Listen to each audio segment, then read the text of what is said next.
1 करोड़ का सवाल देखा, 5 करोड़ का सवाल देखा, सवाल 7 करोड़ का भी देखा, लेकिन इस बार सवाल है 140 करोड़ का। 140 करोड़ उम्मीदों का। तो तैयार है टीम इंडिया जवाब देने के लिए। डीपी वर्ल्ड एशिया कप शुरू हो रहा है सोनी लिव और सोनी स्पोर्ट्स नेटवर्क के टीवी चैनल्स पर। हमारे चैनल को सब्सक्राइब करें और बेल आइकन दबाएं।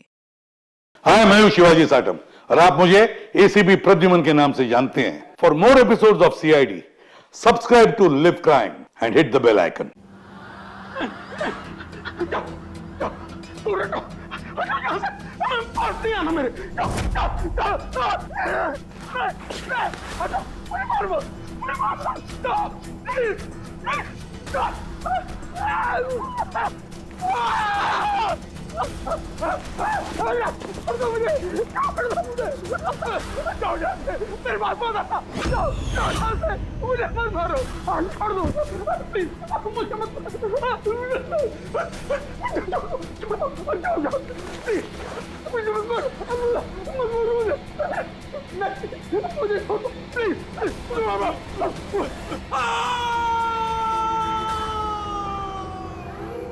छोड़ दो मुझे, मारो मत मुझे।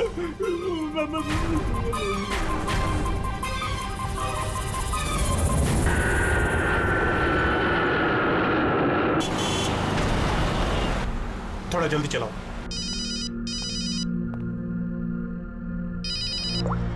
हेलो, एसीपी प्रद्युमन ये। सर, एक खून हुआ है। खून हुआ? कौन बोल रहा है? शहर के मशहूर बिजनेसमैन जयंतीलाल जी का खून। जयंतीलाल जी का खून हुआ है? कौन बोल रहा है ये? देखिए सर, मैं कौन बोल रहा हूँ ये इम्पोर्टेंट नहीं है। इम्पोर्टेंट ये है कि सेठ जी का खून हुआ है और उनके घर वाले उनकी बॉडी को अंतिम संस्कार के लिए लेकर जा रहे हैं। देखिए सर, अगर बॉडी जल गई तो खून ही कभी नहीं पकड़ा जाएगा। अब देरी मत कीजिए प्लीज, जल्द से जल्द जाकर बॉडी जलाने से रोकिए। हेलो, आप कहां से बोल रहे हैं? कौन है आप? Hello, damn it.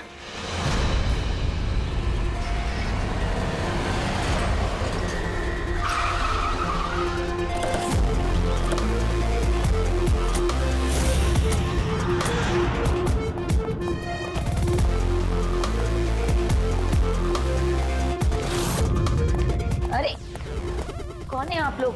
ऐसे कैसे घर में अंदर आ रहे हैं? हम लोग सीआईडी से हैं। घर के सारे लोग कहाँ हैं? सर, वो लोग तो सांप की बॉडी लेकर शमशान घाट गए हैं। शमशान घाट गए?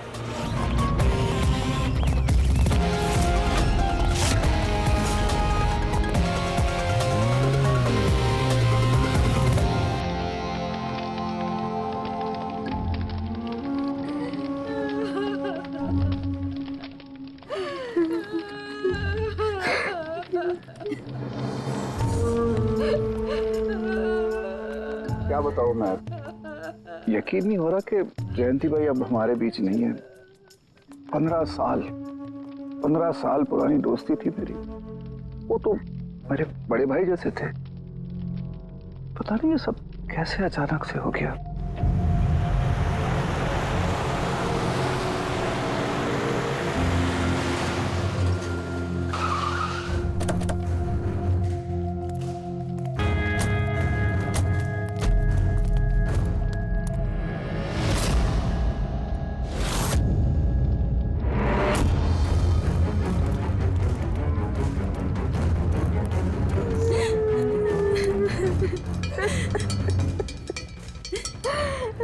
माँ चुप हो जाओ। Excuse me.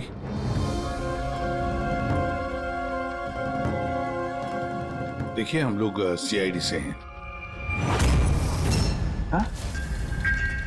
जयंतीलाल जी के परिवार वालों से मिलना चाहते हैं। मैं जयंतीलाल जी की पत्नी दीपा। दीपा जी, हमें पता है ये सही समय नहीं है पूछताछ करने की, मगर क्या करें? वो जयंतीलाल जी की मौत के बारे में हमें कुछ पूछताछ करनी है। पूछिए, क्या पूछना चाहते हैं आप लोग? आप सुशील जयंती, उनका बड़ा बेटा।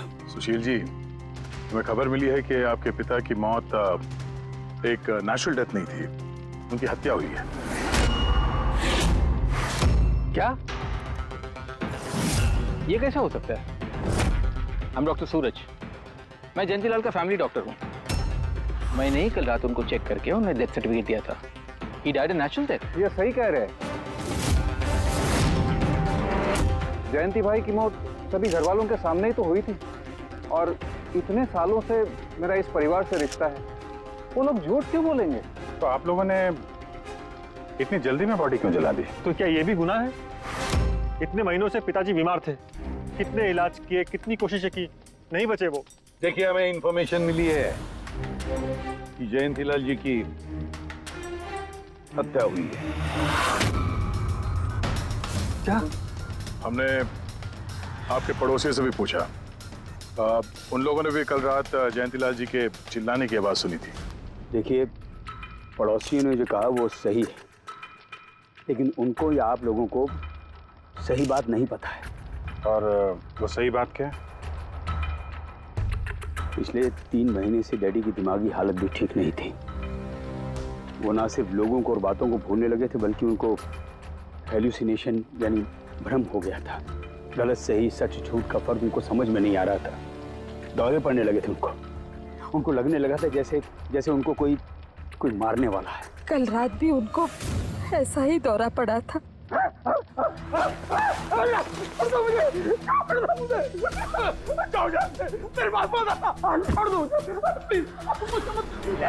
शांत, कूल। इंजेक्शन गई था। Fast, come fast. डैडी, शांत, रिलैक्स। कुछ नहीं होगा। पापा संभालो क्या?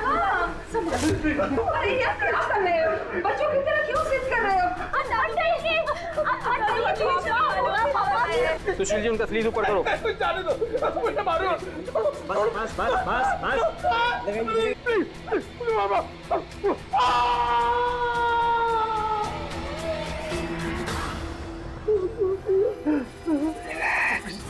और इस बार अटैक इतना बड़ा था कि मुझे उन्हें बेहोशी का इंजेक्शन देना पड़ा, और 2 घंटे बाद उनकी मौत हो गई। मैं आपको सारी डिटेल्स दे सकता हूँ, उनकी मेडिकल रिपोर्ट्स, मेडिकल हिस्ट्री, दवाइयाँ, सब कुछ दे सकता हूँ मैं आपको। हो गई तसल्ली आपको? अब हम अपना काम कर लें। इतनी जल्दी भी क्या है हेमंत? जरा सच तो सामने आ जाए।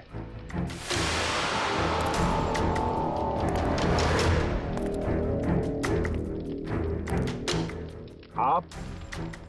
सर, मेरा नाम मोहन है। मैं जयंतीलाल जी का वकील हूँ। मैंने आपको फोन किया था सर। मोहन जी, आपको ऐसा क्यों लगता है कि जयंतीलाल जी की हत्या हुई है? मेरे शक की वजह है उनकी वसीयत। लेकिन ऐसा क्या है इस वसीयत में? सब कुछ, कि उनकी जायदाद में से किसको कितना हिस्सा मिलेगा। उससे क्या फर्क पड़ता है? हम सब एक फैमिली हैं।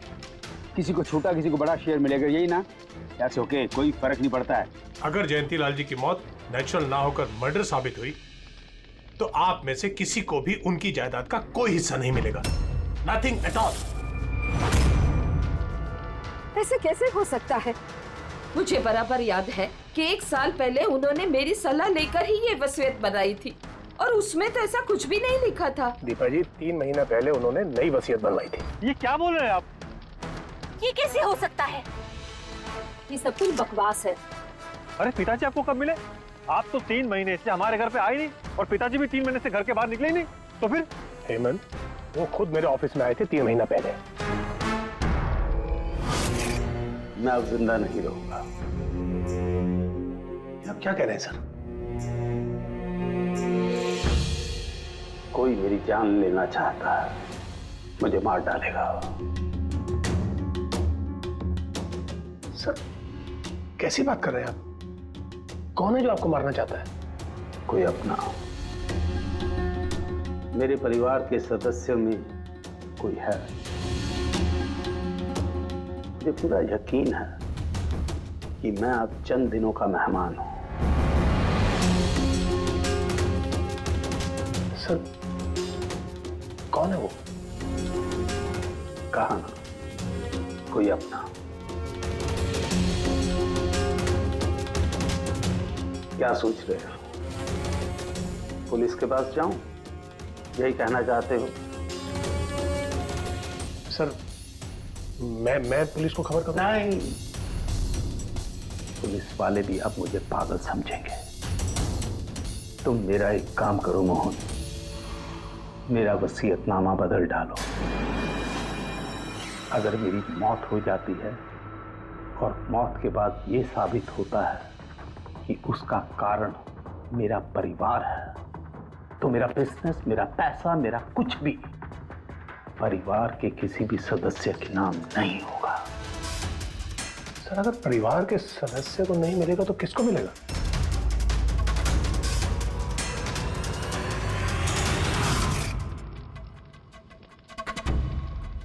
हमें नहीं तो किसे मोहन? जायदाद किसको मिलेगी? सर सीआईडी को।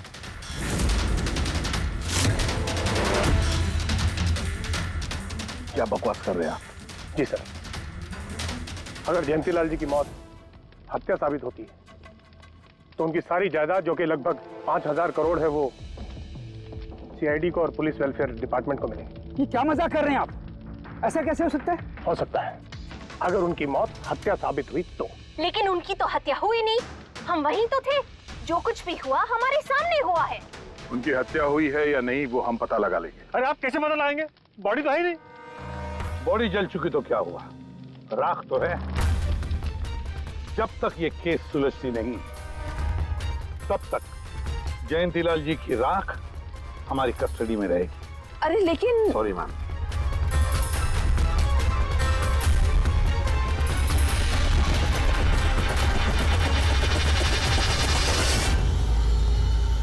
मोहन जी, सर, जरा बताइए, क्या जयंतीलाल जी ने खुद आपसे कहा था कि उनके परिवार वालों में से कोई है जो उनकी जान लेना चाहता है? जी सर। क्यों? सर, वजह तो पता नहीं, लेकिन उनको लगता था कि उनके घर वाले पैसों के लिए उनकी जान लेना चाहते हैं सर। बेटों से वो खुश भी नहीं थे। वो चाहते थे कि हेमंत और सुशील उनके साथ बिजनेस में हाथ बटाएं, उनके साथ बिजनेस करें, लेकिन ऐसा हुआ नहीं सर। ऐसा क्या हुआ? सर, दोनों ने अपना अलग अलग बिजनेस शुरू किया, लेकिन उसे भी चला नहीं पाए। और हेमंत सर, वो तो एक नंबर का अय्याश निकला। उसने सेठ जी के सारे पैसे उड़ा दिए। सर, बाप बेटे में हमेशा खटर पटर चलती रहती थी, कभी बनी नहीं बाप बेटे में। बनती नहीं थी, मगर हम बाप बेटे तो थे। मुझे पैसों की बहुत जरूरत थी, लेकिन इसका ये मतलब थोड़ी है कि मैं अपने पिता को ही मार दूंगा। मार भी सकते हो। आखिरकार दुनिया में आधे से ज्यादा गुनाह तो पैसों के लिए ही होते हैं। फिर तो सुशील भैया की वजह मुझसे बड़ी थी। उनका पिछला बिजनेस उन्होंने घाटे में बंद किया और अभी जो है वो नुकसान में चल रहा है। सर, मार्केट का बहुत पैसा है उनके ऊपर, और डैडी भी इस बार सुशील भैया की मदद करने के लिए रेडी नहीं थे। सर, मैं मानता हूं कि डैडी नाराज थे, नहीं दे रहे थे मुझे पैसे, पर मुझे ये भी पता है कि वो मुझे और मेरे परिवार को मरने के लिए नहीं छोड़ सकते थे। खून में उनका। खून तो हो, इसीलिए पैसों के लिए अपनों का ही खून बहा दिया। सर एक आइडिया है। क्या है कि अब जो हुआ सो हुआ, उसको बदला तो नहीं जा सकता ना, लेकिन इस सिचुएशन से अपना फायदा जरूर निकाल सकते हैं। क्या मतलब? वो सर आप ये मामला सुलझा दीजिए। मान लीजिए कि नेचुरल डेथ थी। अब वसीयत के हिसाब से पैसे सीआईडी और मुंबई पुलिस की जगह हमें मिलेंगे, जो उसके असली हकदार हैं। नहीं, आप लोगों का जो नुकसान हुआ होगा वो हम आपस में समझ लेंगे ना। सुशील जी, हर आदमी एक जैसा नहीं होता, और दोबारा ऐसे बात करने की गलती नहीं करना, समझे? तुम अपनी दादाजी से बहुत करीब थी ना?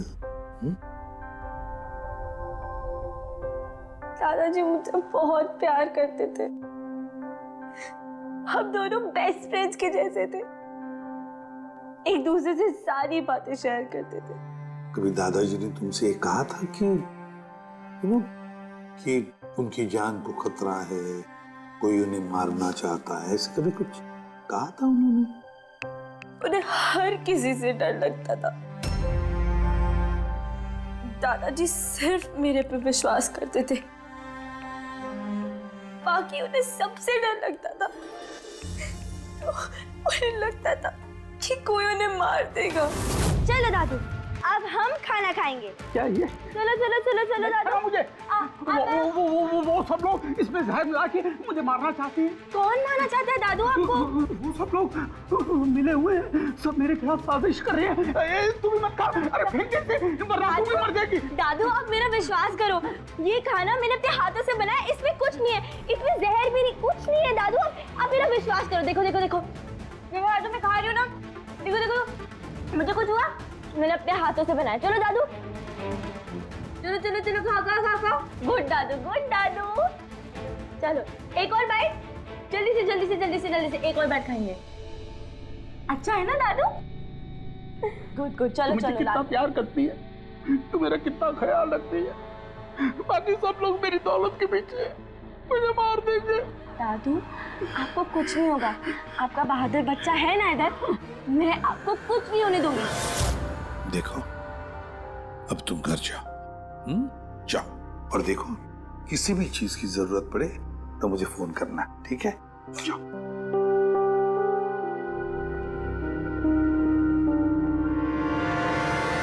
हाँ के बता, क्या निकला राख में से? बॉस, राख में से बड़ी जबरदस्त बात निकली है। हालांकि इस राख ने मुझे कम परेशान नहीं किया, लेकिन मैंने भी इसका मुंह खुलवा ही लिया, है ना? तो फिर बता दे यार। बता था तारिका। हाँ सर, हमने इस राख का स्पेक्ट्रोस्कोपी टेस्ट किया। फिर रिपोर्ट से बात साबित हो गई है बॉस कि जयंतीलाल की मौत नेचुरल नहीं है, जयंतीलाल को मारा ही गया। क्या कहा तुमने? जयंतीलाल की मौत नेचुरल डेथ नहीं थी? नहीं। कैसे सावंके, कैसे मारा? लार्सनिक से। लार्सनिक? जयंतीलाल की राख में हमें लार्सनिक मिला है बॉस। राख में से लार्सनिक? सर, कुछ केमिकल्स और हेवी मेटल्स, धातु ऐसे होते हैं जो जलने पर भी नहीं खत्म होते।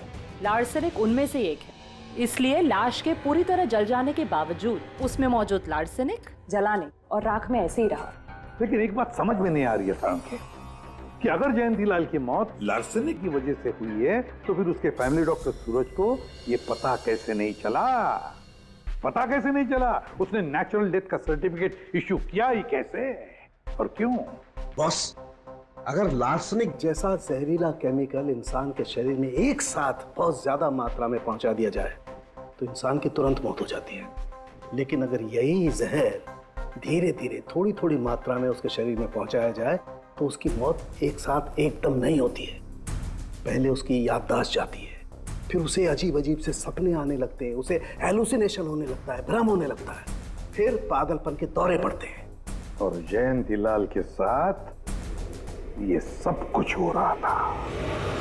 लार्सनिक? जी हाँ, लार्सनिक। और इससे यह साबित हो गया कि जयंतीलाल जी की मौत बीमारी से नहीं बल्कि उनका खून किया गया। लेकिन ये किया किसने? वही पता करने हम लोग यहाँ हैं। अभिजीत, जयंतीलाल जी का कमरा चेक करना पड़ेगा। Okay sir.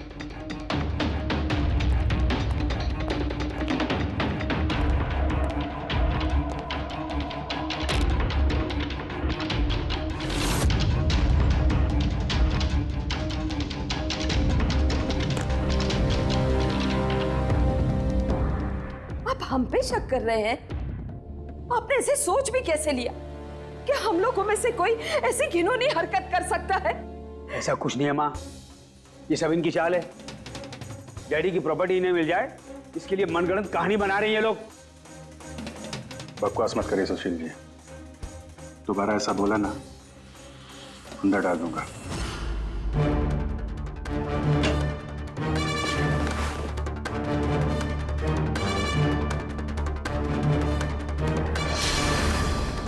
आप धमकाकर हमें चुप करा सकते हैं लेकिन कुछ साबित नहीं कर सकते। एग्जैक्टली। आप लोग ये सब कुछ इन 5000 करोड़ के लालच में कर रहे हैं ना? बोल चुके आप लोग, अब बस सीआईडी को अपना काम करने दीजिए। क्या मजाक नहीं चल रहा है? एक आदमी का खून हुआ है, खून। तो आप सबकी भलाई इसी में है कि हमारे साथ कोऑपरेट करें। अच्छा, अब सीआईडी धमकाने भी लगी है। ये धमकी नहीं है, ये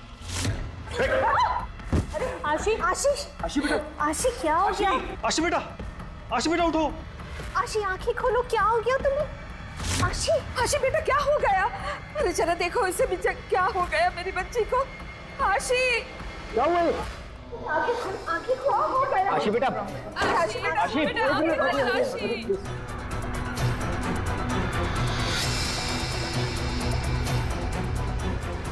क्या हो गया आशी? आशी इसे हॉस्पिटल ले जाना पड़ेगा फौरन। हाँ पंकज, क्या? माय गॉड, ये अच्छा ठीक है। क्या हुआ? ये डॉक्टर सूरज ने आशी के कुछ टेस्ट किए थे, पता चला कि उसके खून में भी लार्सेनिक है। लेकिन सर, लार्सेनिक आशी के खून में पहुंचा कैसे होगा? सर ऐसी कोई कॉमन चीज जो जयंतीलाल जी और आशी दोनों के कांटेक्ट में आई हो? खाना। अब आशी ने बताया था ना कि कुछ दिनों से जयंतीलाल जी का खाना वो खुद टेस्ट कर रही थी। नहीं नहीं बस खाना नहीं, ये कुछ और है। ये सालों के साथ ये आपको कैसे पता चला? बताता हूं, बस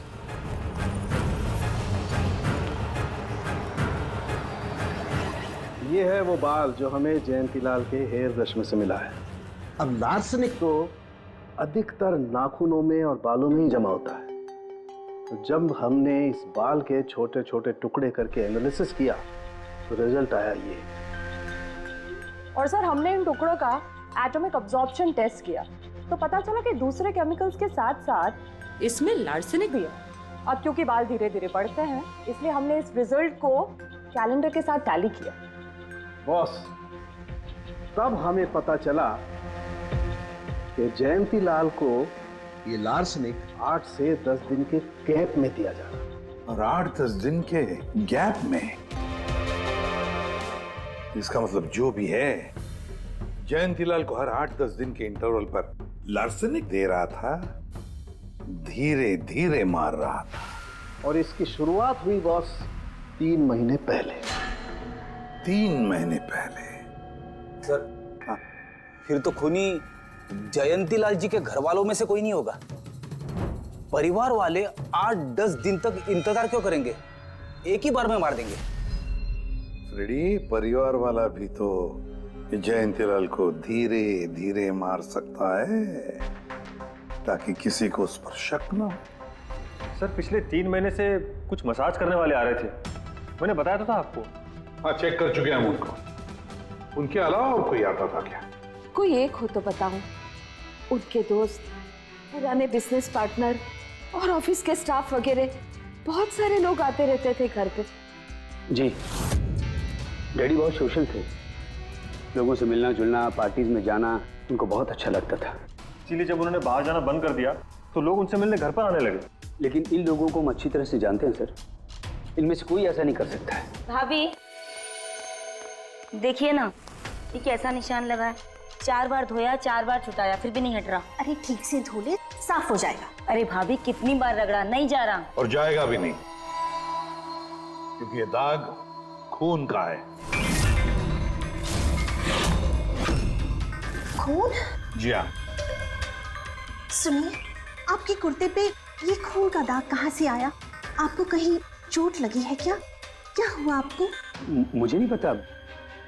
अरे मुझे मेरे कुर्ते पर कहाँ से आया? मैं खुद हैरान हुआ था कल जब मैंने इसे देखा।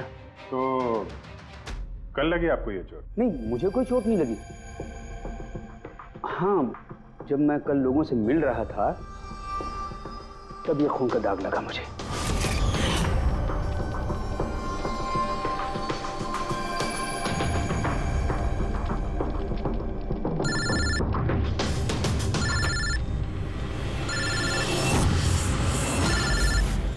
बिना चोट खून के धब्बे, अजीब बात है।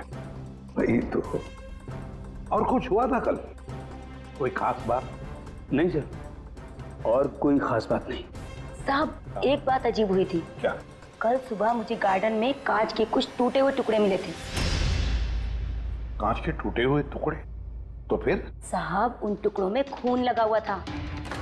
क्या? कांच के टुकड़ों में खून लगा हुआ था? जी। कहाँ पर है वो? अब वो तो मैंने कचरे के डिब्बे में डाल दी। इस कुर्ते पे खून, कांच के टुकड़े पे खून। कहाँ देखे थे वो कांच के टुकड़े तूने? ये देखिए, यहाँ पर मिले थे मुझे कांच के टुकड़े। यहाँ पर? जी।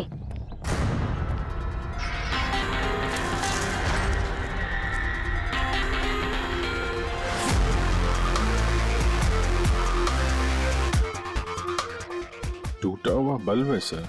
बल्ब का टुकड़ा मिला क्या उसको? काम करो अभिजीत, इस घर में जितनी भी लाइटें हैं, लैंप्स हैं, सब चेक करो, देखो कोई बल्ब गायब है क्या।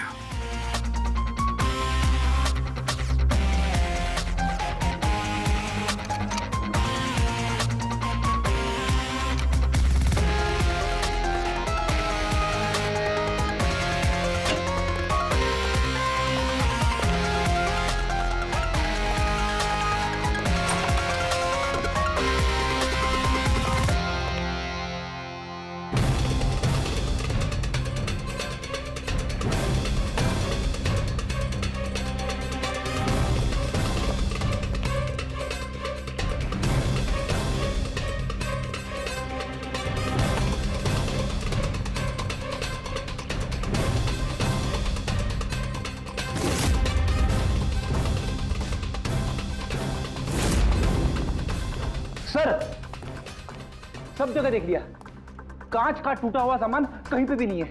सर कुछ नहीं मिला।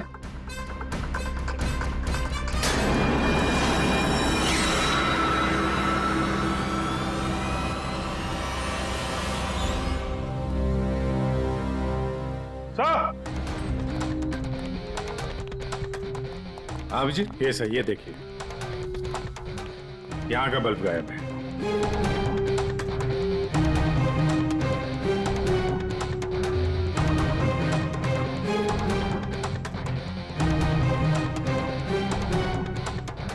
बड़ी अजीब बात है, ये लैम्प तो बिल्कुल ठीक था। मैं और दादू इस लैम्प के नीचे काम भी किया करते थे, और जिस तरह दादू की मौत हुई तब भी ये लैम्प ठीक था, इसमें बल्ब था और ऑन था।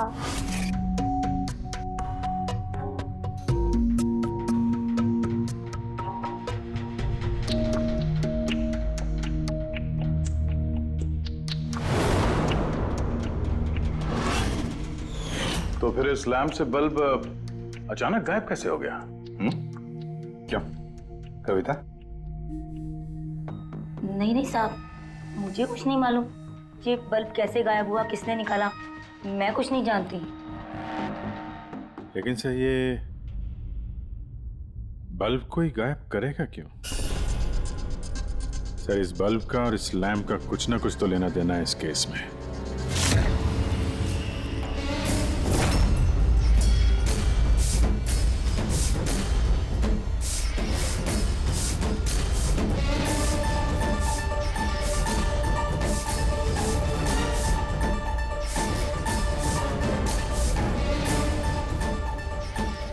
बॉस, ये धब्बे देख रहे हो?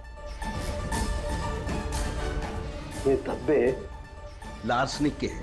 लेकिन ये लार्सनिक के धब्बे पूरे लैंप पर कैसे है? बॉस, हुआ ये होगा, खूनी जयंतीलाल जी के घर पे आता होगा हर 8 या 10 दिन में। नमस्ते साहब। साहब ऊपर है अपने कमरे में।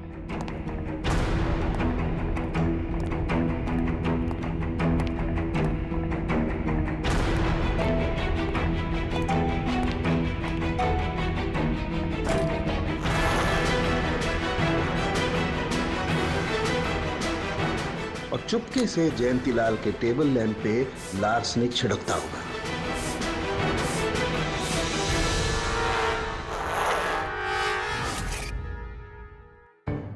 शायद जयंतीलाल जी हमेशा इस टेबल पर बैठ करके काम किया करते थे।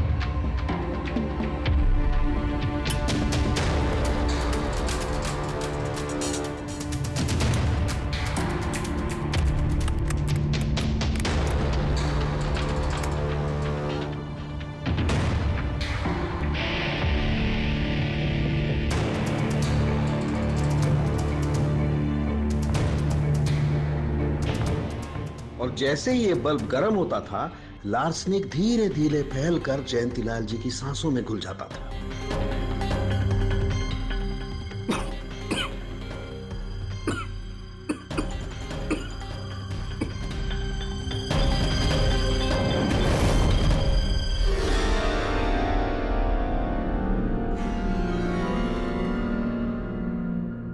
सालू के साथ आशी को लार्सेनिक का इतना असर क्यों नहीं हुआ?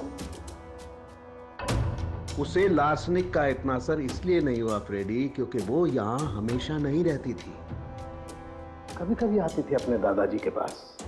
यार ये जो भी कोई है, इस जयंतीलाल के और घर वालों के करीब का ही कोई है, इसलिए वो जयंतीलाल के मौत के वक्त यहाँ मौजूद था, और मौत होने के बाद में सबूत मिटाने के लिए उसने उस लैंप में से वो बल्ब निकालकर अपने जेब में रख दिया होगा, और फिर सभी घर वालों से मिलते वक्त सुशील जी को भी अपने गले लगा लिया। जैसे सुशील को उसने गले लगा लिया, उसके जेब में जो उसने बल्ब छुपा के रखा होगा वो फूट गया, जिसकी वजह से उसके कमर में जख्म भी हुई, और उस जख्म से जो लहू निकला, जो खून निकला, वो सुशील के कपड़ों पर आया। मतलब सर, खूनी घर वालों में से कोई होगा? नहीं फ्रेडी, घर वाला तो नहीं लगता, और घर वाला होता तो बस जेब में रख के थोड़ी ना घूमता। ये तो कोई ऐसा आदमी है जिसके पास वही एक मौका था सबूत मिटाने का, वो चंद मिनट। घर वाला तो कभी भी निकाल लेता। सर उस दिन तो कितने लोग आए थे यहाँ, खूनी का पता कैसे चलेगा? सर उस दिन मीडिया के लोग भी आए थे, कौन आया कौन गया ये सब रिकॉर्ड तो किया ही होगा उन लोगों ने। तो चलो देख लेते हैं किस किस ने सुशील जी को गले लगाया था।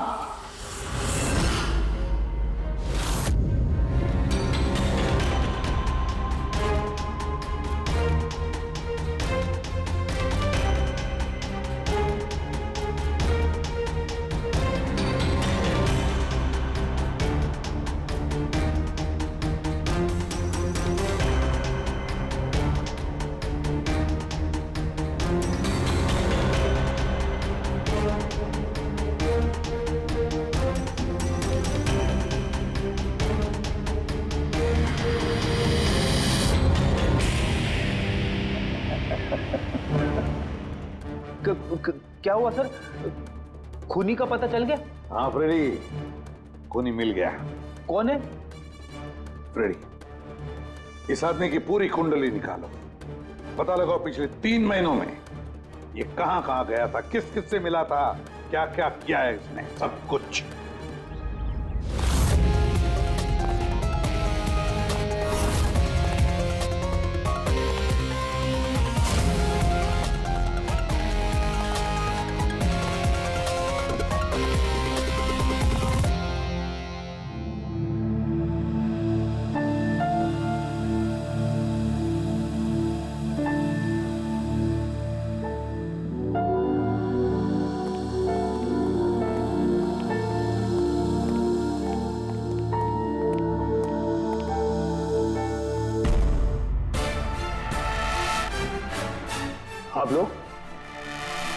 आप लोग फिर यहाँ हैं?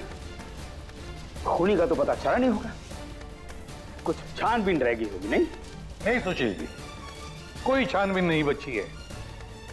खूनी का पता चल गया है और खूनी अभी इसी वक्त यहां हम सबके बीच मौजूद है। क्या? कौन है वो?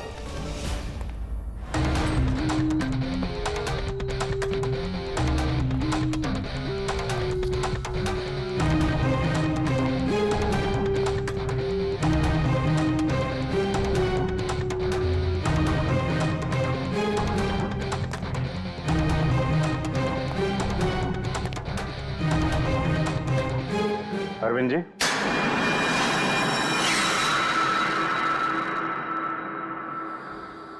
जरा उठेंगे आप? मैंने क्या किया? अरविंद जी, आपने क्या किया इसका तो पता हमने लगा ही लिया है। बस अब आपके कारनामे हम आप ही के मुंह से सुनना चाहते हैं। क्या बकवास है ये? आप मुझ पर इल्जाम लगा रहे हैं। आपको क्या लगता है कि मैंने जयंती को मारा? अभिजीत, मौका मिला था, मान जाते तो सबके सामने कपड़े नहीं उतरते। जरा एक कुर्ता उठाना। क्यों? अरे उठाओ सर। क्यों?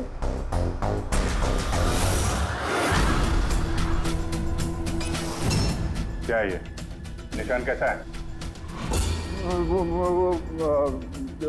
हाँ? कौन सी भाषा बोल रहे हो तुम? हिंदी में बोलो, हिंदी में। मातृभाषा है हमारी। भूल गए क्या? याद दिलाओ। हाँ? नहीं सर,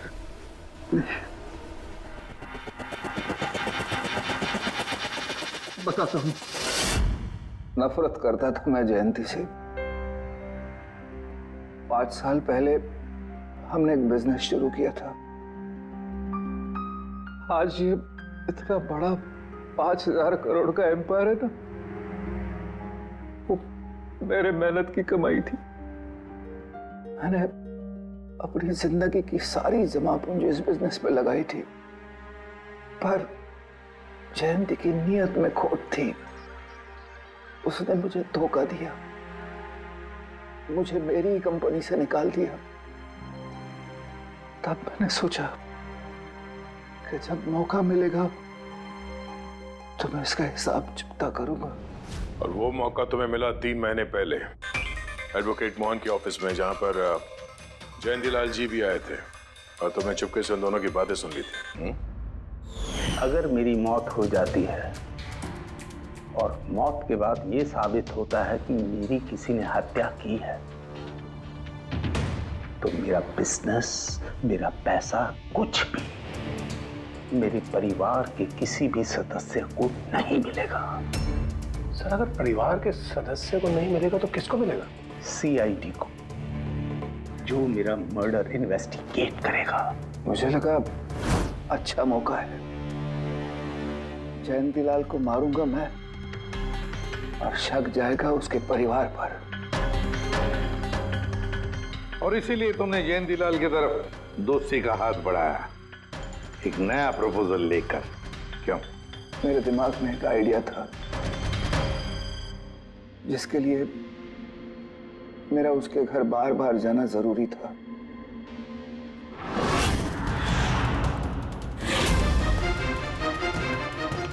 साहब ऊपर है अपने कमरे में।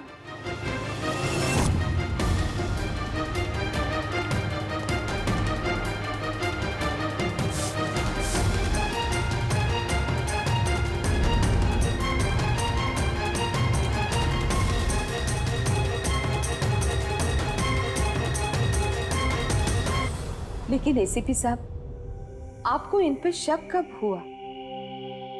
दीपा जी, जयंतीलाल जी की अंत्येष्टि के दिन जो मीडिया कवरेज हुआ था, जो मीडिया वालों ने वीडियो फुटेज लिया था, उसकी मदद से जयंतीलाल जी के अंत्येष्टि के दिन घर के बाहर जो इन्होंने कुर्ता पहना था, शमशान भूमि पर वो कुर्ता बदल दिया गया था, क्योंकि उस पर खून जो लगा हुआ था। क्यों Arvind ji?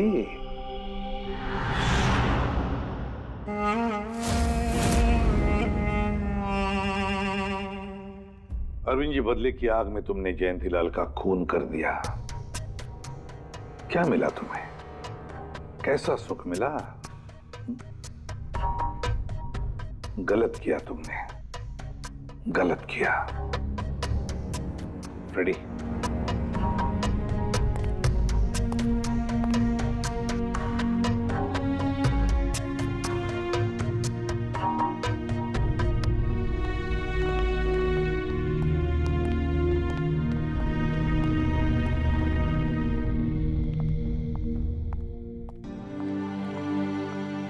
Thank you sir, thank you very much. And we are sorry, हम लोगों ने आपको काफ़ी बुरा भला कहा। नहीं, दरअसल हमें लगा कि पैसों के चक्कर में आप हम परिवार वालों को इस केस में कल्प्रिट बनाने की कोशिश कर रहे हैं। नहीं, कोई बात नहीं। एसीपी साहब, मैं मेरे पति की अंतिम इच्छा पूरी करना चाहती हूँ। सीआईडी और पुलिस वेलफेयर फंड में मैं डेफिनेटली डोनेट करूंगी। Thank you very much. Thank you. Thank you so much sir कि आपने मेरे दादू को इंसाफ दिलाया। God bless you. For more updates, subscribe to our channel, click the show links and enjoy watching the videos.